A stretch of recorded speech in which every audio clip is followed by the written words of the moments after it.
মরুভূমির মধ্যে তুমি গর্ত খনন করতেছো। ওগো বাবা, তোমার মাথা থেকে ঘামগুলো ঝরে ঝরে পড়তেছে।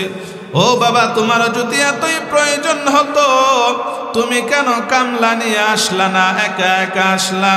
ওগো বাবা, এই কেমন কথা, তুমি এই মরুভূমির মধ্যে গর্ত করতেছো। ইয়া রাসূলুল্লাহ, ইয়া হাবিবাল্লাহ, আমার মেয়ে, আমার শরীর থেকে যে ঘামগুলো বের হইতেছে, আমার মেয়ে মাথা থেকে আমার ঘামগুলো মুছে দিতেছে। আমার চেহারা থেকে আমার মেয়ে আমার ঘামগুলো মুছে দেয়, আর বারবার বলে, ও বাবা, এ কেমন মরুভূমির মধ্যে তুমি গর্ত করতেছো? ও বাবা, কেন তুমি গর্ত করতেছো বলো? এই কাজ, এইখানে তো কোনো কাজ দেখে না। ইয়া রাসূলুল্লাহ, ইয়া হাবিবাল্লাহ, আমার মেয়ে আমার ঘামগুলো মুছে আর বারবার আমাকে প্রশ্ন করে।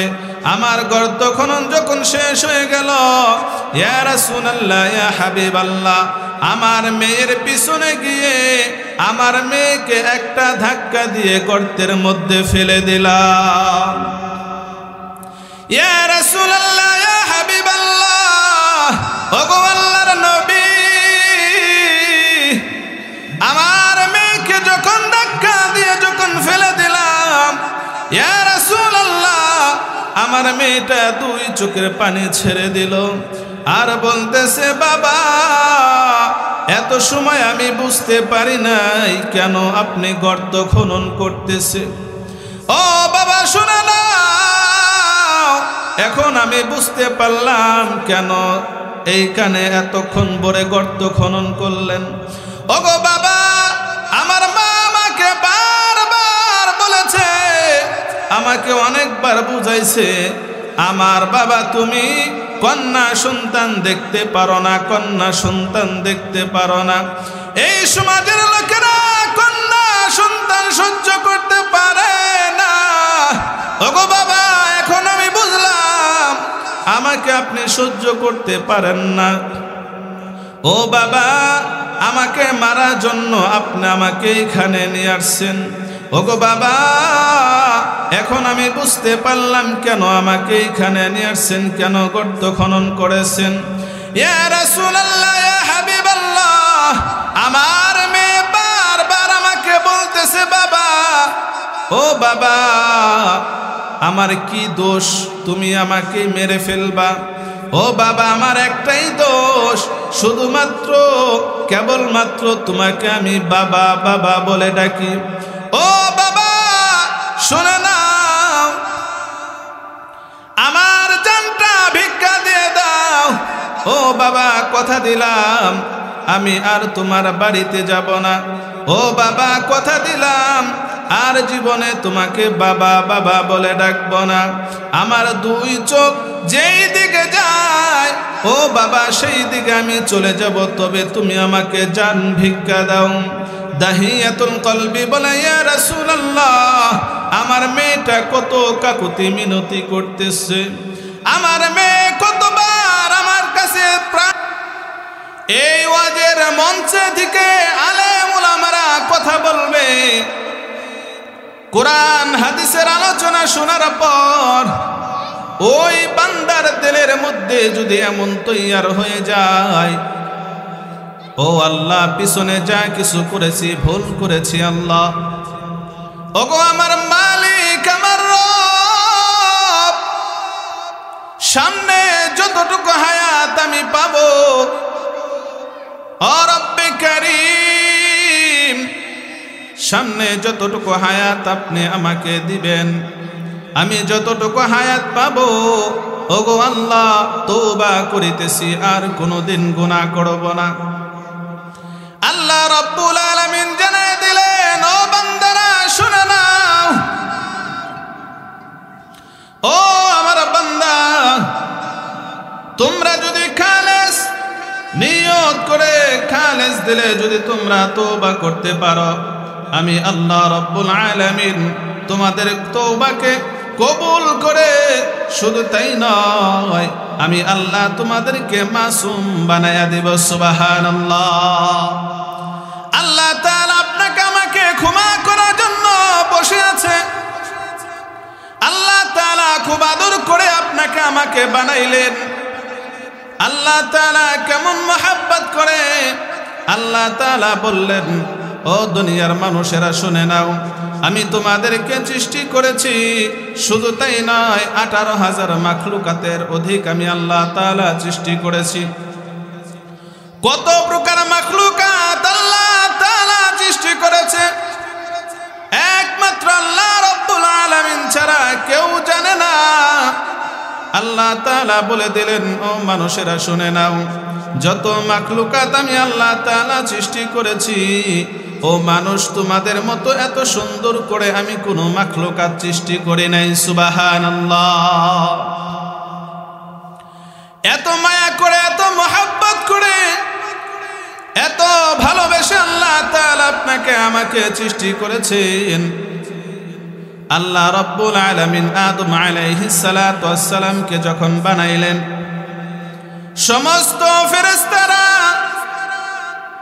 সমস্ত ফেরেশতাদেরকে আল্লাহ রাব্বুল আলামিন বললেন, ও আমার ফেরেশতারা, আমার আদম, মাটির আদমকে তোমরা সকলেই সিজদা করে দাও।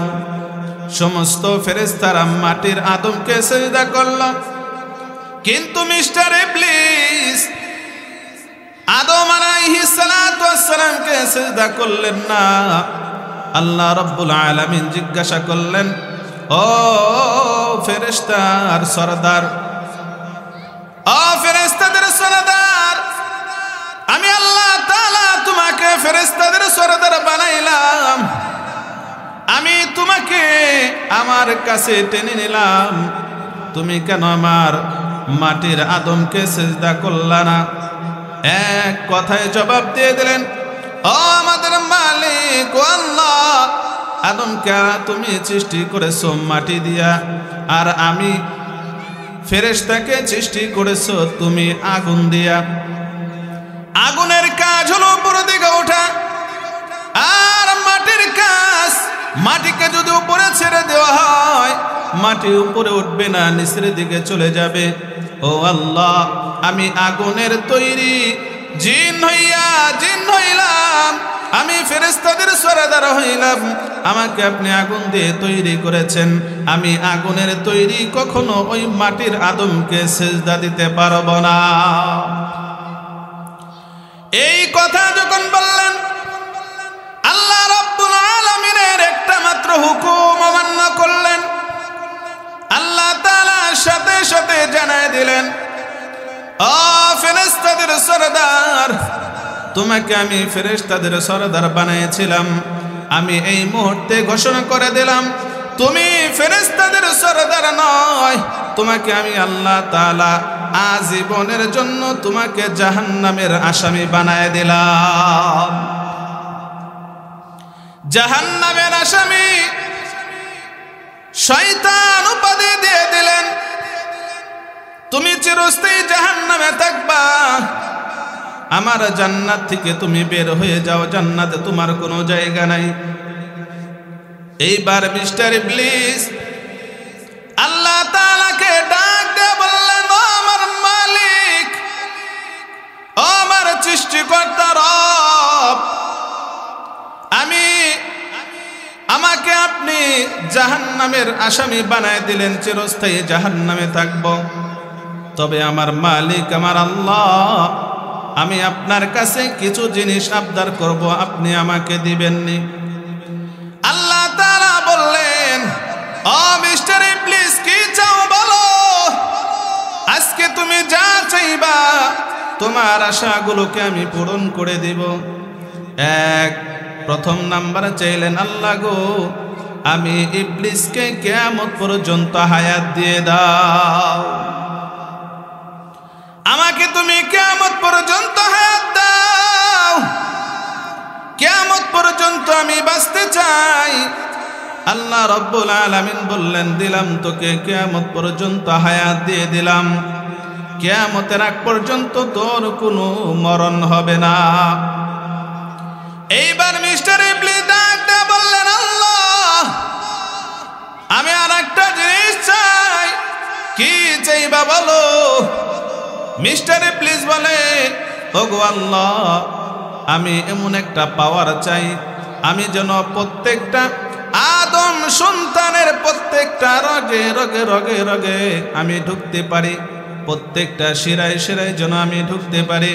আল্লাহ রাব্বুল আলামিন বললেন, ও মিস্টার ইবলিস, তোকে আমি সেই পাওয়ারটাও দিয়ে দিলাম। এইবার মিস্টার ইবলিস বলে, আল্লাহ, আমি আর একটা জিনিস আবদার করি। কি জিনিস চাও? ওগো আল্লাহ, আমি তোমার কাছে এমন পাওয়ার চাই, আমি যেন যে কোনো সুরত ধরে তোমার বান্দাকে ধোঁকা দিতে পারি। আল্লাহ তাআলা বললেন, মিস্টার ইবলিস, দিয়ে দিলাম। যখন এই পাওয়ার মিস্টার ইবলিসকে দেওয়া হলো, ইবলিস এবার বলতেছে, আল্লাহ, এইবার তুমি শুনে নাও, যে আদমের কারণে আজকে আমি জাহান্নামের আসামি হয়ে গেলাম। ওগো আল্লাহ, তোমাকে আমি কথা দিলাম, এই আদম সন্তানকে আমি জান্নাতে যাইতে দিব না। আমি প্রত্যেকটা আদম সন্তানকে ধোঁকা দিব, ধোঁকা দিব। আমি ধোঁকা দিয়ে আদম সন্তানকে গুনাহ করাইব, গুনাহ করাইব। ওগো আল্লাহ, শুধু তাই নয়, আমি আদম সন্তানকে এমন পর্যায়ে গুনাহ করাবো, গুনাহ করাইতে করাইতে একটা আদম সন্তানকেও আমি জান্নাতে যাইতে দিব না। নাউযুবিল্লাহ। একটা আদম সন্তান যেন জান্নাতে না যাইতে পারে, সেজন্য আমি তোমার কাছে পাওয়ার চেয়েছি। আমি তোমার আদম সন্তানকে বিভিন্ন সুরতের ধোঁকা দিব, প্রত্যেকটা রগের শিরায় শিরায় ঢুকে আমি আদম সন্তানকে ধোঁকা দিয়ে তাদেরকে জাহান্নামের আসামি বানাবো। এইবার আল্লাহ তাআলা ঘোষণা করলেন, ইবলিস শোন, তুই আমার আদম সন্তানকে ধোঁকা দিবি। কতদিন ধোঁকা দিবি? আমার আদম সন্তানকে গুনাহ করাইবি, গুনাহ করাবি। আমার বান্দা বান্দিকে ধোঁকা দিয়া গুনাহ করাইতে থাকবা, গুনাহ করাইতে থাকবা। একদিন আর 2 দিন নয়, 1 বছর আর 2 বছর নয়। আমার বান্দা বান্দিকে তুমি মেহনত করিয়া গুনাহ করাইতে করাইতে 60 থেকে 70 বছর পর্যন্ত যদি তুমি গুনাহ করায়া ফেলো, আমার বান্দা 60 থেকে 70 বছর পর্যন্ত গুনাহ করলো, আমি আল্লাহর ইবাদত করলো না, শুধু তোমার ধোঁকায় পড়ে থাকলো। আমার আল্লাহ তাআলা ঘোষণা দিলেন, ইবলিস শোন, এত বছর পরেও আমার বান্দা, আমার বান্দি ওয়াজের মাহফিলে গিয়ে, আলেম উলামার সোহবতের মধ্যে গিয়ে আমার বান্দা বান্দি যখন আমার কাছে লজ্জিত হবে, আল্লাহ, এমন পর্যায়ে গুনাহ করেছি গো আল্লাহ, গুনাহ করতে করতে দিলটাকে নাপাক বানিয়ে ফেলেছি। ওগো আল্লাহ, ওগো আমার মালিক, ওগো আল্লাহ, এমন পর্যায়ে গুনাহ আমি করেছি, ও আল্লাহ, গুনার দিকে তাকাইলে মাফের আশা করতে পারি না গো আল্লাহ। ও আল্লাহ, আমার গুনাহ যত বড়ই হোক, তোমার রহমতের সে বড় হয় নাই। আমার বান্দা বান্দি তার গুনার দিকে তাকাইয়া সে যদি লজ্জিত হয়, আর আমি আল্লাহর কাছে চোখের 2 ফোঁটা পানি যদি ফালাইয়া দেয়, আমি আল্লাহ তাআলা ঘোষণা করলাম, ওই 2 ফোঁটা চোখের পানির উসিলায় আমি আল্লাহ তাআলা তার জীবনের সমস্ত গুনাহগুলো মাফ করে দেব। সুবহানাল্লাহ। আমার আল্লাহ রাব্বুল আলামিন তার বান্দা বান্দিকে মাফ করার জন্য প্রস্তুত হয়ে আছে। আমার আল্লাহ তাআলা বারবার বারবার ডাকতেছে, ও আমার বান্দা বান্দিরা, তোমরা গুনাহ করেছো, আমি আল্লাহর কাছে বলো, আমি আল্লাহ তোমার সমস্ত গুনাহগুলোকে মাফ করে দিব। পয়গম্বরের সাহাবী আলকামা রাদিয়াল্লাহু তাআলা আনহু, আল্লাহর নবীর পয়গম্বর, আল্লাহর নবীর কাছে যাইয়া বলতেছে, ওগো আল্লাহর পয়গম্বর, আপনি আমাকে মুসলমান বানায়া দেন। আল্লাহর নবী আল্লাহর নবী সাহাবীর হাতটাকে ধরে এইবার কালিমা পড়াইয়া মুসলমান বানায় দিলেন, মুসলমান বানায় দিলেন। মুসলমান যখন হইল, কালিমা পড়ে নিল, মুসলমান হওয়ার পর সাহাবী এখন দুই চোখের পানি ফালাইয়া ফালাইয়া কাঁদতেছে। আল্লাহর পয়গম্বর ডাক দিলেন, ও দাহিয়া, তো দাহিয়া, তুমি আমার কাছে এসে মুসলমান হইলা, কালিমা পড়ে মুসলমান হইলা, ও দাহিয়া তুমি এখন কাঁদতেছো কেন বলো? ও দাহিয়া, তোমাকে তো আমি জোর করে কালিমা পড়াই নাই, তোমাকে তো আমি জোর করে মুসলমান বানাই নাই, ও দাহিয়া কেন তুমি কান্না করতেছো? আল্লাহর পয়গম্বর যখন দাহিয়াকে এই কথা বলল, দাহিয়া এখন আরো জোরে হাউমাউ করে কান্না শুরু করে দিল। দাহিয়াতুল কলবি কান্নার আওয়াজ বাড়ায় দিল। আল্লাহর পয়গম্বর বলেন, ও দাহিয়া রে, এত কান্নাকাটি কেন করো? কান্নাকাটি কেন করতেছো? আমি তো তোমাকে জোর করে মুসলমান বানাই নাই, আমি পয়গম্বর তোমাকে বাধ্য করি নাই মুসলমান হওয়ার জন্য, তুমি স্ব ইচ্ছায় কালিমা পড়ে মুসলমান হইলা। ও দাহিয়া তুমি কেন কাঁদতেছো? তুমি কেন কাঁদতেছো? দাহিয়া দুই চোখের পানি ফেলাইয়া দিয়ে কান্দে আর পয়গম্বরকে বলে, নবী আমার, আমার গুনাহ কি আল্লাহ তাআলা মাফ করে দিবে? আল্লাহর পয়গম্বর বলতেছেন, দাহিয়া রে, তুমি যখন কালিমা পড়ে মুসলমান হয়েছ, আমার আল্লাহ তোমার জীবনের সমস্ত গুনাহগুলোকে মাফ করে দিছে। দাহিয়া তারপরেও বলে, আল্লাহর পয়গম্বর, আমার গুনাহ কি আল্লাহ তাআলা ক্ষমা করবে? পয়গম্বর বলে, দাহিয়া রে, অবশ্যই তোমার গুনাহ আল্লাহ তাআলা মাফ করে দিয়েছে। এরপরেও জিজ্ঞাসা করলো, ইয়া রাসূলুল্লাহ, ইয়া হাবিবাল্লাহ, আমার গুনাহ কি আল্লাহ তাআলা মাফ করবে? পয়গম্বর বলেন, হ্যাঁ, তোমার গুনাহ আল্লাহ তাআলা মাফ করে দিয়েছে। আল্লাহর পয়গম্বরের সাহাবী দাহিয়াতুল কলবি চোখ দিয়ে পানি ছেড়ে ছেড়ে কান্দে আর বলে, বারবার যখন আল্লাহর পয়গম্বরকে জিজ্ঞাসা করে, আল্লাহর পয়গম্বর বলে, হ্যাঁ, তোমাকে মাফ করে দিয়েছে। এরপরে পয়গম্বর বারবার যখন আল্লাহর নবীকে জিজ্ঞাসা করে, এইবার আল্লাহর পয়গম্বর বলতেছে, দাহিয়া রে, এমন কি গুনাহ করেছো তোমার মন বলে আল্লাহ তাআলা তোমাকে মাফ করবে না? বারবার আমাকে জিজ্ঞাসা করো। ও দাহিয়া, কি এমন গুনাহ করেছো বলো, কি এমন গুনাহ করেছো? দাহিয়া এইবার আল্লাহর পয়গম্বরকে বলতেছে, ওগো আল্লাহর নবী, আমি আমার জীবনে এত গুনাহ আমি করেছি, এত গুনাহ করেছি।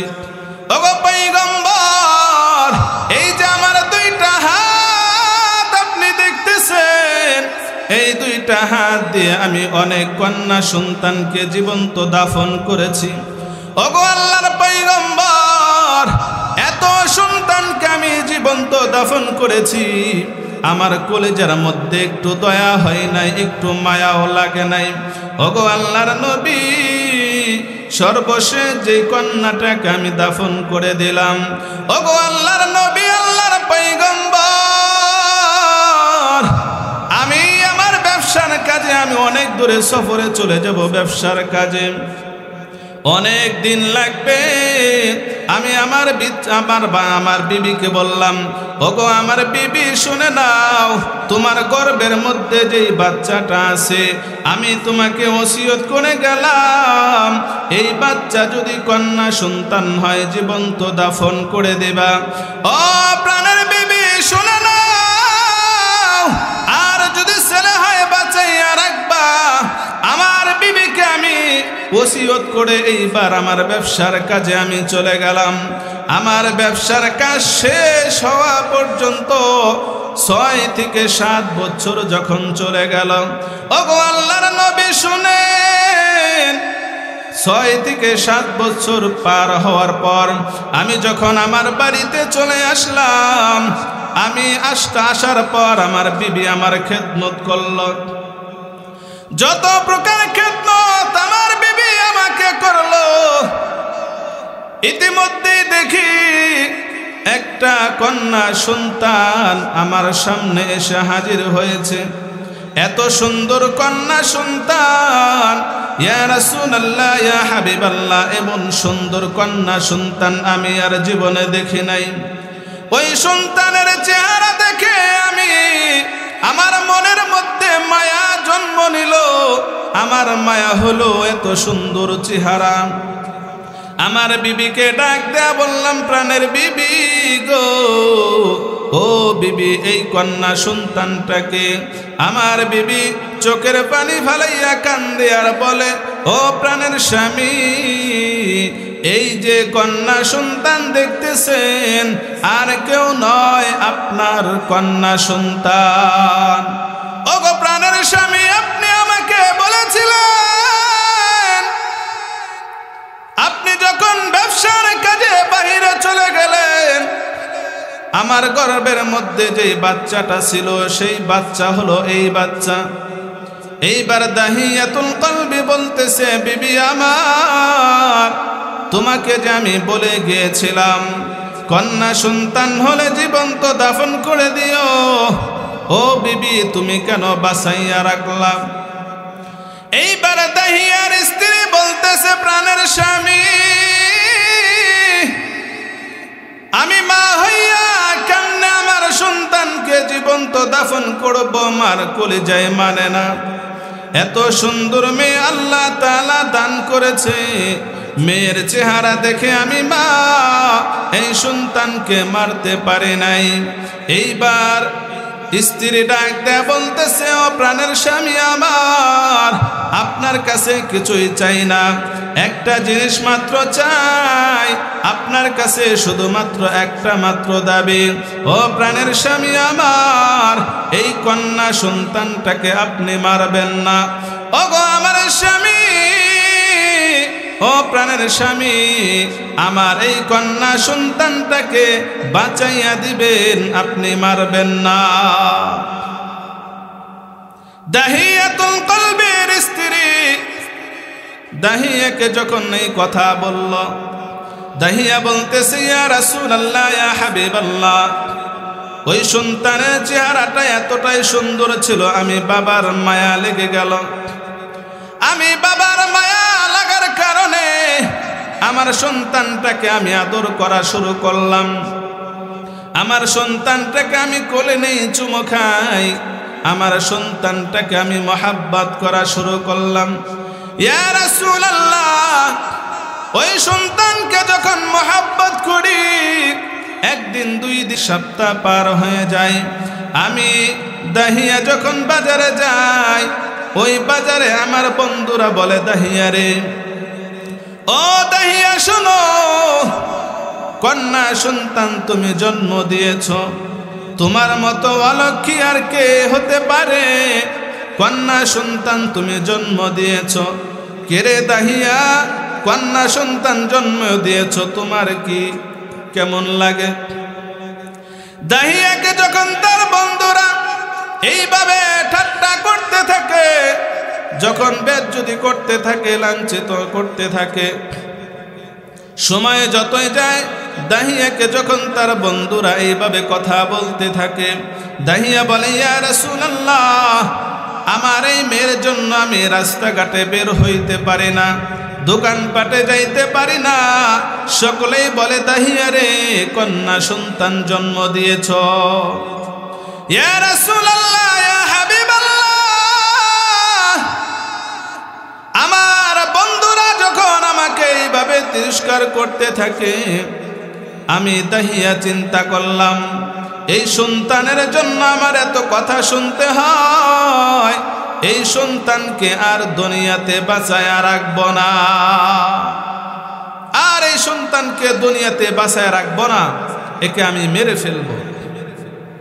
এই সিদ্ধান্ত যখন আমি নিলাম, ইয়া রাসূলুল্লাহ, আমার স্ত্রীকে বললাম, হে আমার স্ত্রী, আমার এই কন্যা সন্তানকে একটু সাজায়া দাও, আমি আমার মেয়েকে নিয়ে আমি আমার শ্বশুর বাড়ি যাইতে চাই। দাহিয়াতুল কলবি তার স্ত্রীকে যখন বলল আমার মেয়েটাকে সাজাইয়া দাও, আমার শ্বশুর বাড়ি যাব, দাহিয়ার স্ত্রী মনে করলো, দাহিয়া বলতেছে ইয়া রাসূলুল্লাহ, আমার স্ত্রী সুন্দর করে সাজাইয়া আমার মেয়েটাকে গোসল করাইয়া সাজাইয়া আমার সঙ্গে দিয়া দিল।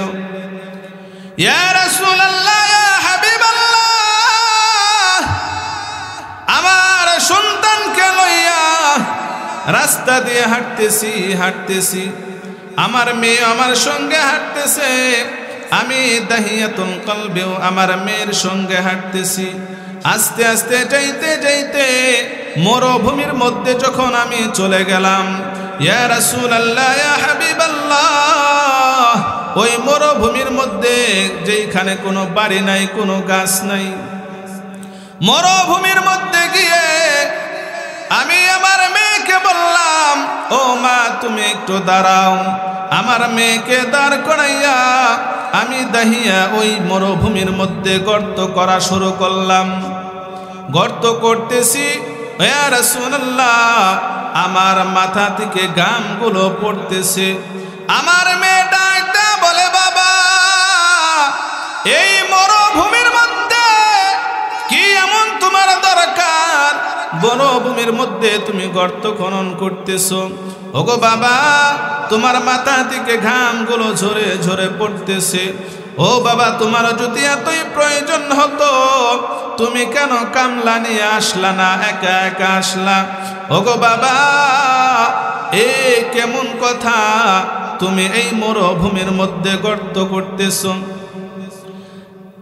ইয়া রাসূলুল্লাহ, ইয়া হাবিবাল্লাহ, আমার মেয়ে আমার শরীর থেকে যে ঘামগুলো বের হইতেছে, আমার মেয়ে মাথা থেকে আমার ঘামগুলো মুছে দিতেছে, আমার চেহারা থেকে আমার মেয়ে আমার ঘামগুলো মুছে দেয়, আর বারবার বলে, ও বাবা এ কেমন মরুভূমির মধ্যে তুমি গর্ত করতেছো?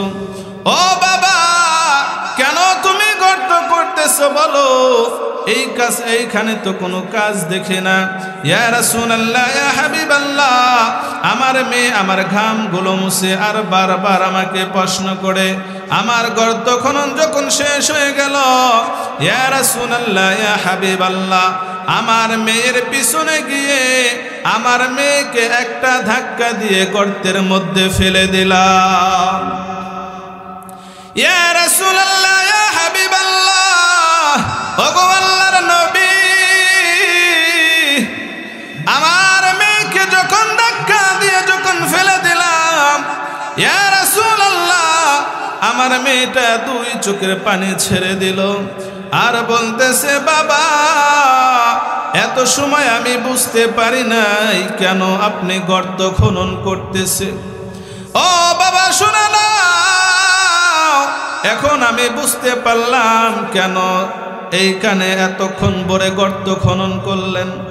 ওগো বাবা, আমার মা আমাকে বারবার বলেছে, আমাকে অনেকবার বুঝাইছে, আমার বাবা তুমি কন্যা সন্তান দেখতে পারো না, কন্যা সন্তান দেখতে পারো না।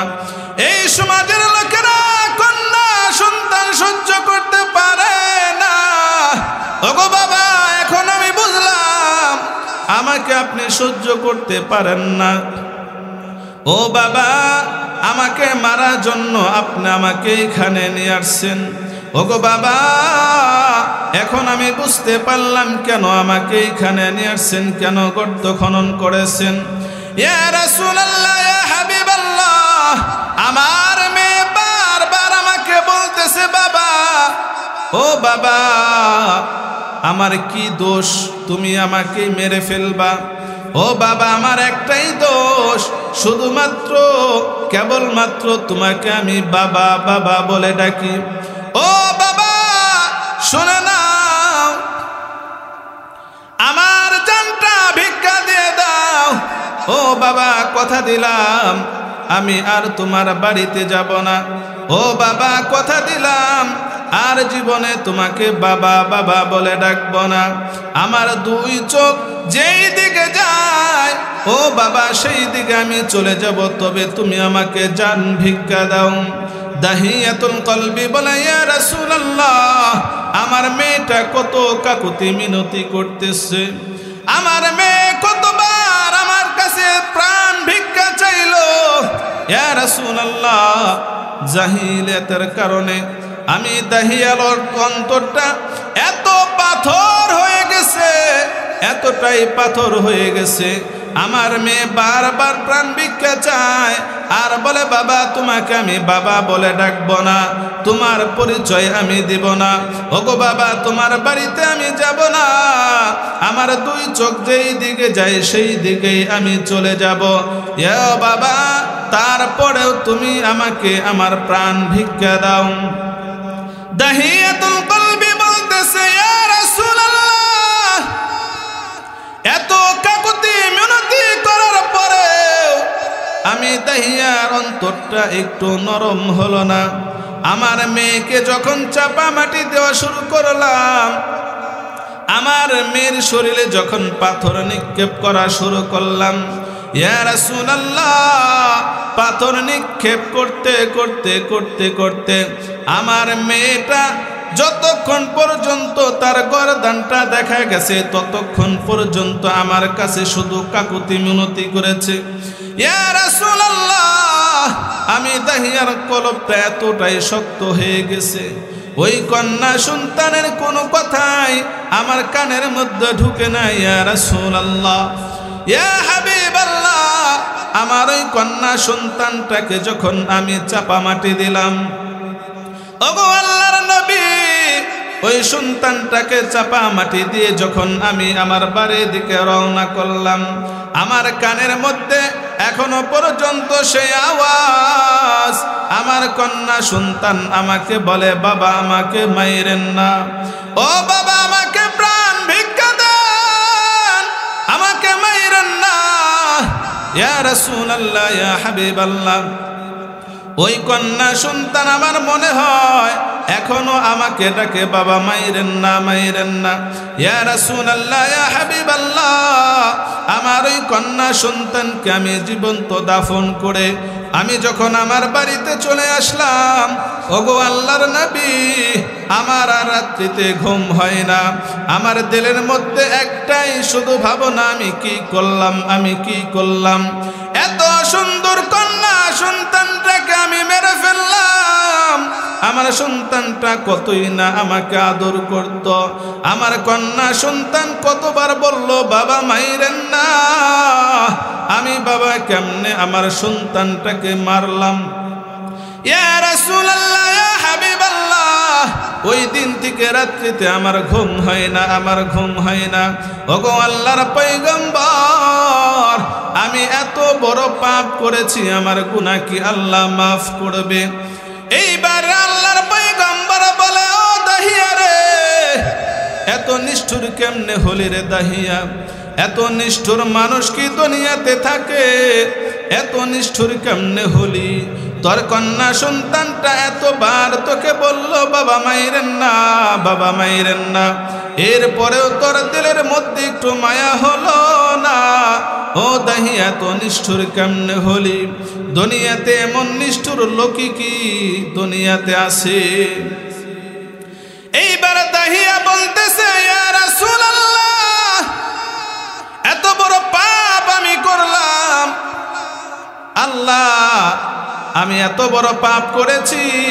ইয়া রাসূলুল্লাহ, ইয়া হাবিবাল্লাহ, ওই দিন থেকে আমার কোনো ঘুম নাই, এই জন্যই তো আমি আপনার দরবারে এসেছি।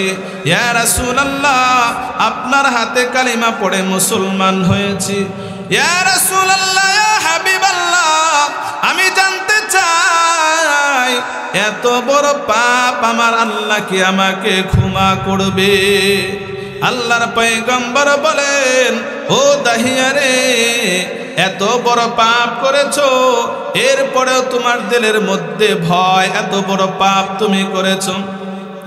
ও দাহিয়া শুনে নাও, আমি যেই কালিমাটা তোমাকে পড়াইলাম, শুধু এত বড় গুনাহ না, তুমি যদি গুনাহ করতে করতে দুনিয়াটা ভরে ফেলো, তোমার গুনাহ যদি পাহাড় পরিমাণ হয়, তোমার গুনাহ যদি সাগরের ফেনা পরিমাণ হয়, আসমান জমিন যদি ভরে ফেলো, তুমি যখন আমার হাতে হাত রেখে যখন কালিমা শরীফ পড়েছ লা ইলাহা ইল্লাল্লাহু মুহাম্মাদুর রাসূলুল্লাহ, ও দাহিয়া এই কালিমাটার এত আল্লাহ তাআলার কাছে প্রিয়। ও দাহিয়া শুনে নাও, এই কালিমা পড়ার কারণে আমার আল্লাহ তোমার জীবনের সমস্ত গুনাহগুলোকে মাফ করে দিয়েছে। এত বড় গুনাহ করেছো, আমার আল্লাহ তাআলা তাও তোমাকে ক্ষমা করে দিয়েছেন। সুবহানাল্লাহ। এজন্যই তো আল্লাহ তাআলা মিস্টার ইবলিসকে বলেছে, কত বছর তুমি গুনাহ করাইবা? 70 বছর পর্যন্ত গুনাহ করাইলা, এরপরে আমার বান্দা যখন আমার কাছে ক্ষমা চাবে, শেষ রাতে উঠে আমার বান্দা যখন দুটো হাত আসমানের দিকে উঠাইয়া দিবে আর বলবে, রব্বে কারীম, এতদিন আমি ভুলের পথে ছিলাম, ওগো আল্লাহ আজকে আমার জ্ঞান ফিরেছে গো আল্লাহ, আজকে আমি বুঝতে পারলাম এতদিন যা কিছু আমি করেছি, আমি ভুল করেছি, আমি অন্যায় করেছি, আমি অপরাধ করেছি গো আল্লাহ। ওগো আল্লাহ, আমি তো তোমার বান্দা, তুমি যদি আমাকে ক্ষমা না করো আমি কোথায় যাব? ওগো আল্লাহ, আমি আমার গুনার উপরে লজ্জিত হয়ে আমি তোমার কাছে তওবা করলাম, তুমি আমাকে মাফ করে দাও। ও মিস্টার ইবলিস শুনে নাও, আমার বান্দা মাফ চাইতে দেরি হবে, আমি আল্লাহ ক্ষমা করতে দেরি করব না। সুবহানাল্লাহ। এ জীবনে না করিলাম বন্দেগী, গুনাহ করে কাটাইলাম জিন্দেগি, গুনাহ করে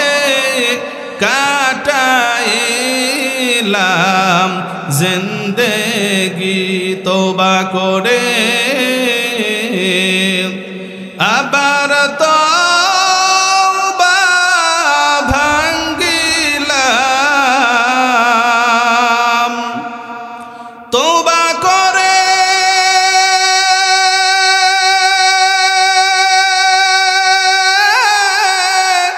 আবার তওবা ভাঙ্গিলাম,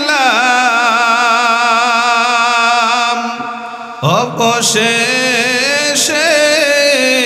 খাঁটি তওবা করিলাম, অবশেষে খাঁটি তওবা করিলাম। এই জন্য আল্লাহ রাব্বুল আলামিনের কাছে ক্ষমা চাইতে দেরি হবে, আল্লাহ তাআলা আপনাকে আমাকে ক্ষমা করতে দেরি করবেন না। সুবহানাল্লাহ। তো আল্লাহ তাআলা আপনাকে আমাকে মাফ করতে চান, কিন্তু আমি আপনি মাফ পাইতে চাই না।